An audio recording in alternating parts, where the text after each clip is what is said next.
Thank you, everyone, for joining us for another segment of Adam Interviews. Today, we're talking politics because Election Day was yesterday. It was a big day in Monroe County. The Democrats have a lot to cheer. The Republicans, once again, probably wondering what's happening in our region when it comes to their hold on power or their lack of it. When I got here in 2011 back home, it was a Republican town. What a change. And joining me now is the mayor of Rochester, and he's going to be the mayor of Rochester for another 4 years, Malik Evans. Congratulations on the win. Thank you. Good seeing you.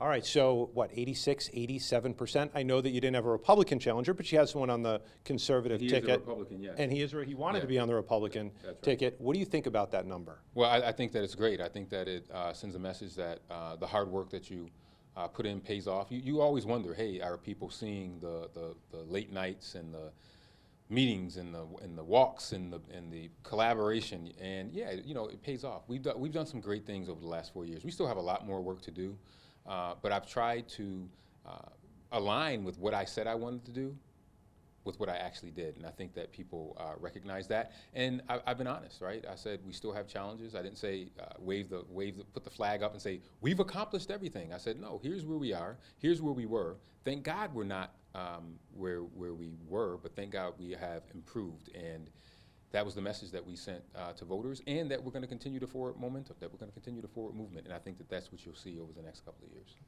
Democrats winning the supervisor race in Greece, Penfield, Perrington, I think Rush, Mendon, maybe Webster. I mean, this is unheard. I've never heard of this happening.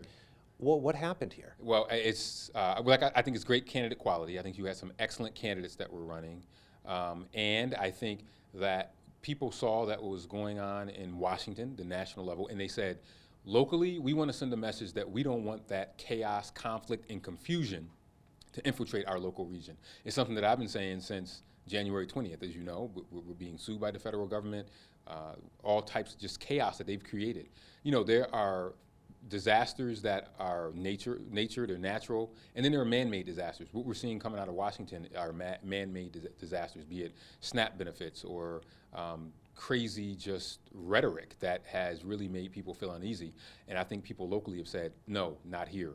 But those candidates really honed their messages. They made it clear that it was going to be about their residents and their families. And that's what's important, because too often politics ends up becoming about the person. And when that happens, you're not doing your job. It is interesting to me because you have Mamdani winning in New York City and people saying, this is the future of the Democratic Party, it has to swing more left. But then you have centrists who are winning as well in Virginia. And look, I mean, I've known you long enough to say you're not hard left, as far as I can tell. So where is the future of the Democratic Party if you got these different narratives going on? Yeah, that's a great question. I think one of the things that people have to remember is that you can't put people in boxes. And Democrats, one day they're going to learn, I hope, to stop playing tag politics, is what I call it. They have a name for just about everything. The name of the game is, what have you done for me, and what are you going to do to address my needs? And that has been my focus. I always frustrate people because they say, are you this, are you that? I said, you know what I am? I said, I am a person that is going to work on behalf of the broader community to get things done and accomplished. And I think that all of the candidates, regardless of what box they were in, they zeroed in on issues that were important to people: affordability, economic empowerment, making sure that people's needs were going to be met. It was really none of the box stuff that Democrats always fall for in every election. This past election, those running statewide, particularly in Virginia and New Jersey, and even in New York, if you noticed, people may disagree a lot about what Mr. Mamdani's his overall thoughts are, but he mainly talked about affordability. He zeroed in on affordability and didn't talk about much else when you think about it. And that is the message that you have to send. How are you going to affect the lives of people? People should not feel as though they will not be able to own a home one day or be able to pay for rent. Those are things that you have to address with people, and I think that is what good candidates have to do and not get distracted by all of the sideshow stuff. But when you're an incumbent like I am, and I'm now the most senior mayor in upstate New York, which is crazy. That's wild. That's wild. I've only been in 4 years, but my good friend Kathy Sheehan is gone. My good friend Ben Walsh is gone. So my good friend Byron Brown is gone. So I'm kind of sad seeing some of my friends who I've known for so long, but I know the new folks that are coming in. And my message to them and others is that you have to get to work quickly, and that you have to deliver. You have to deliver quickly. People have to be able to see what you're doing, and you have to make sure that you communicate it to people. If you don't, it's going to be a very rough patch as an elected official. What did you think about the incumbents in city council all winning the at-large seats? Yeah, I thought that would happen. That's kind of after the primary there. We kind of knew that would be the case. And being on city council is I love being on city council when I was on it. I think it's a great gig. I think you get to carve out your niche on what is interested to you, and you really are closest to the people when you're a member of city council. Were you happy? What's the relationship going to be like over the next 4 years with those folks? Well, I've always had a great relationship with city council since I've been elected. I mean, I was on city council. I worked for city council, so I understand city council well. I think you have to be collaborative in everything that you do, and that's what I've tried to be over my last 4 years on city council. A lot of what I've done I would not have been able to do had it not been for the strong partnership that I have with city council. When it comes to SNAP benefits and the shutdown, you have people, even in the Democratic Party, saying, look, do we want to keep the Obamacare benefits and all that? Yes, but at some point there's just so much suffering because of SNAP. I mean, at what point do the Democrats say, fine, we'll go forward with this? I'll be clear. I mean, my personal opinion on it is that this shutdown cannot go on forever. I know too many people that are missing paychecks. I know too many people that work for the federal government that are now standing in line getting food. I know too many people that work for the federal government that are now working for free, which is not working. It's called volunteering. And last time I checked, you got to pay people.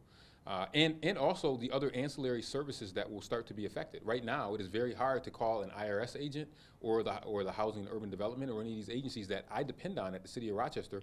We are not able to contact any of these people. That's not good for government. That is not good for government. And the issues that are happening in our skies right now should frighten anybody.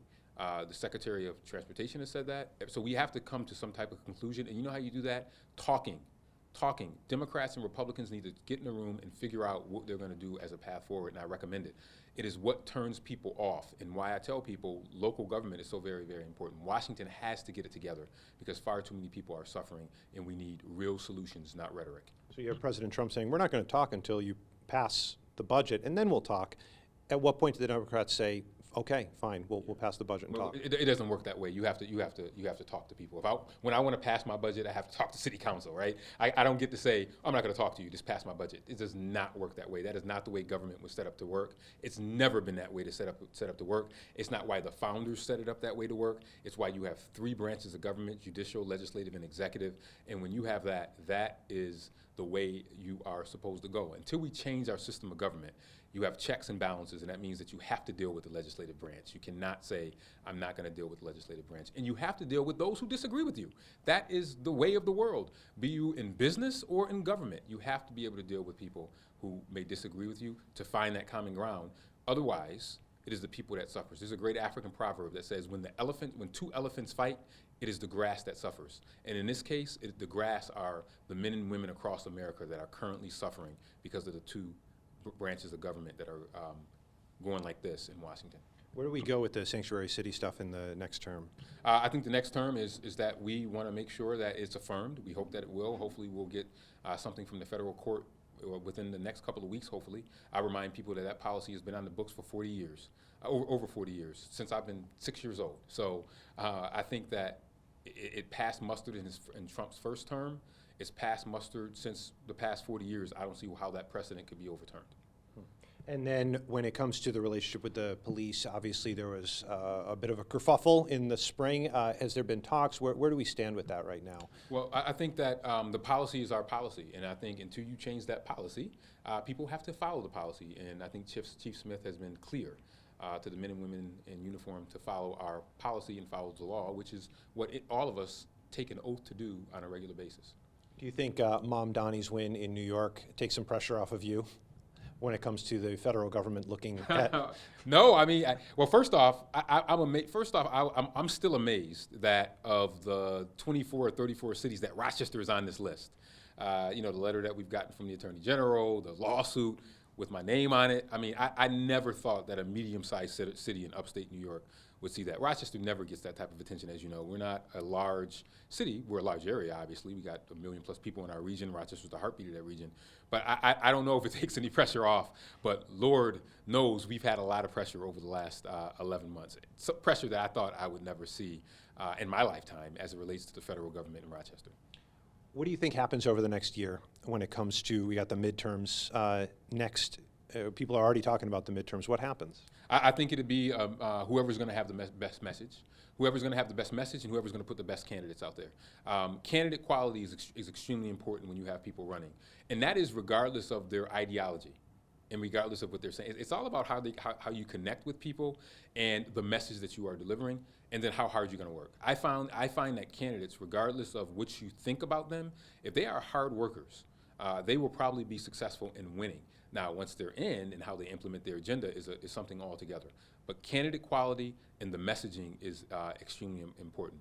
Democrats, and I'm a Democrat, I'm a lifelong Democrat, but Democrats have been absolutely piss poor at messaging and connecting with rank and file folks. And how I know that is because once a month, I'm in a city neighborhood, and sometimes there is a big disconnect from what national Democrats are talking about and what's happening on the ground. They're not even close to the issues that are important to them. On that note, the trans issues, it's obviously been used on the Republican side to win elections. I mean, people have noted that, and not economy always kind of takes front and center foreign policy, but it's there. Is that something that Democrats, is that their fault for overstepping in, as they claim they have, or is it Republicans using that as a wedge issue? I think it's used as a wedge issue. Most Democrats don't overstep there. I mean, listen, it's bottom line. We need to treat people with respect. I'm a preacher's kid. We need to make sure that we treat all people equally in the eyes of God, and there's nothing wrong with saying that. But the problem is that you have to make sure that you stay focused on issues and not get distracted. You know, fear is a very powerful tool, and I think Republicans sometimes use that as a tool, but it doesn't always work. It doesn't always work, and if you look at what happened in Virginia, it definitely didn't work.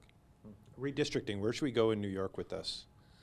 Wow, that's a great question, but I think that you have to, unfortunately, fight fire with fire. I think that I was adamantly opposed to redistricting prior to the every 10 years.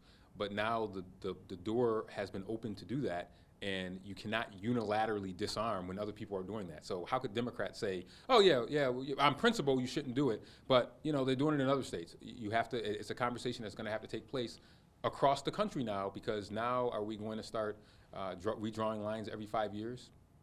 We'll see, but we should not be doing that. But you have no other choice. Otherwise, Democrats will get wiped out if they do not respond in kind. Do you foresee a time when they will go back? They'll say the fever breaks. Let's try and rework this and bring it back to what it was. Well, that's the plan in California. I mean, the plan in California calls for it to go back to normal in 2028, before 2030 happens. We'll see. I mean, I just don't know. I think that it is a cardinal mistake to open up Pandora's box. And once you take the toothpaste out of the tube, you ever try to take toothpaste out of the tube and then put it back in? It's very next to impossible to do. You get some of it back in there, but it's out. And right now, I think with redistricting, the toothpaste is now out of the tube, and that is going to be not good for our country. And unfortunately, it's something now that people are going to have to feel as though they have to do in order to level and equal the playing field. You've already given me a tremendous amount of time. Do you have a couple more minutes, or do you want to? Yeah. Okay.